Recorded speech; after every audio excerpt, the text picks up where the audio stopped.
having discussed about the processes which lead to the formation of zygote, now we are going to see how the embryo formation takes place both in monocots and dicots.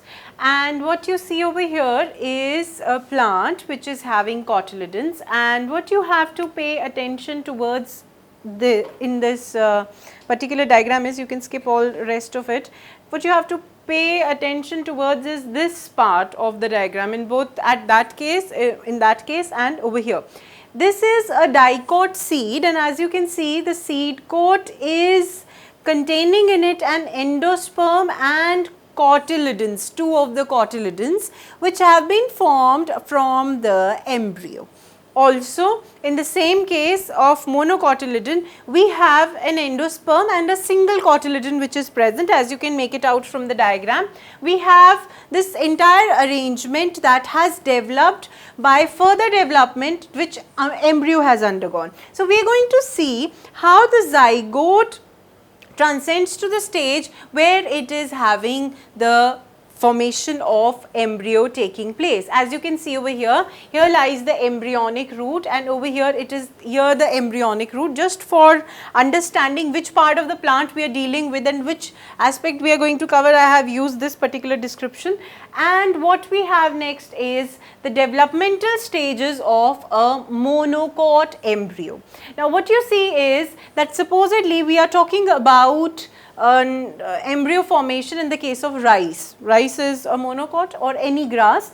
It has formed a zygote in the beginning, that is a single celled stage. The zygote further divides and there is a formation of large sized terminal cell, while the other one is the basal cell, as you can see over there. Now this basal cell undergoes nuclear divisions and it could become a syncytial sort of stage, followed by the formation of cell walls, and there is formation of vesicular cell which grows in size as a result of the nuclear divisions. This vesicular cell and terminal cell, these parts you have to remember. Now the vesicular cell grows longitudinally while the terminal cell undergoes the division in such a way that the divisions are transverse. Alright, one is growing in this pattern and the other one is growing like this.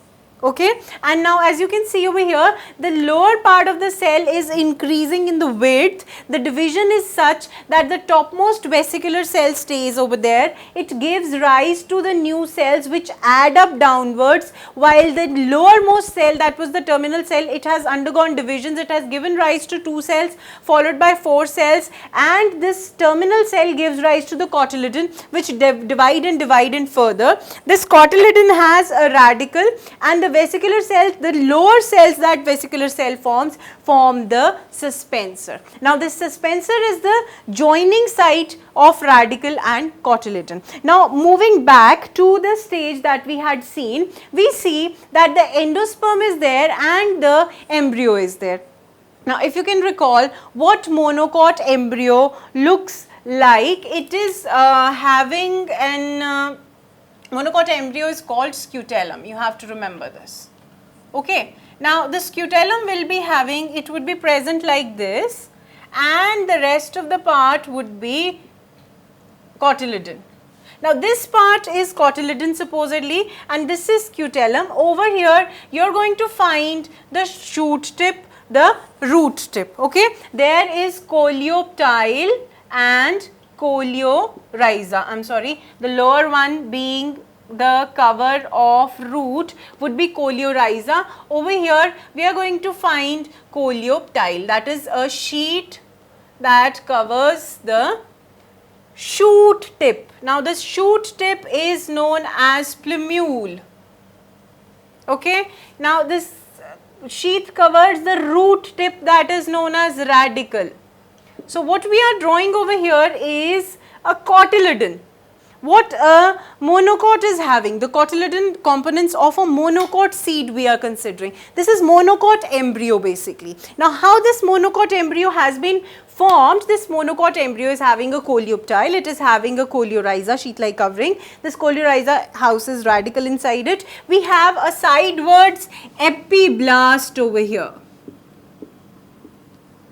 Now, what are these arrangements? They are arrangements of the cells that we have to remember, and the rest of the part is having the cotyledon. How it has been formed? It has been formed by these particular divisions. The cotyledon is having the radicle. Cotyledon goes towards the side, radicle develops to the lower side, upper side there is differentiation of plumule. This suspensor and the vesicular cells, they form the formation of rest of the cotyledon. Now, the next developmental stage is of a dicot embryo. You are going to find two cotyledons, a plumule and a radicle. What you see over here is that the zygote divides, a suspensor, long suspensor cells are joined to a heart-shaped globular embryo, which later on forms that heart shape, and that from that heart shape you are getting two different cotyledons which are arranged. Okay, we have done the structure of monocot, dicot seed. If not, you can very well analyze that a pea is a dicot seed. The pea gets separated, both the cotyledons, and in between lies the embryonal axis, which is having plumule and radicle. Now, these two cotyledons are this developmental stage of an embryo, which are going to house the eating food material, and that would help in the development of the seed afterwards from cotyledon. And this is all you have to remember in terms of developmental stages of a monocot and dicot embryo.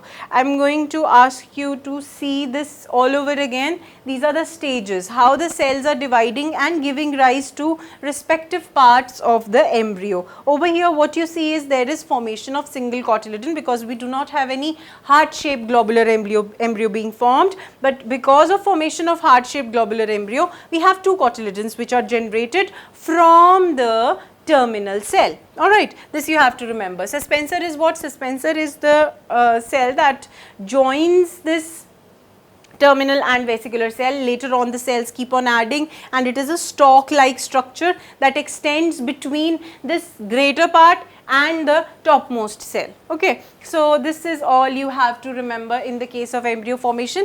This part I just tried to make you understand that what is the difference between a monocot and dicot. This is a monocot that is having a single cotyledon surrounded by endosperm. That is why I made you I made you watch that first particular diagram. So I hope you get an idea about embryo formation in both monocots and dicots.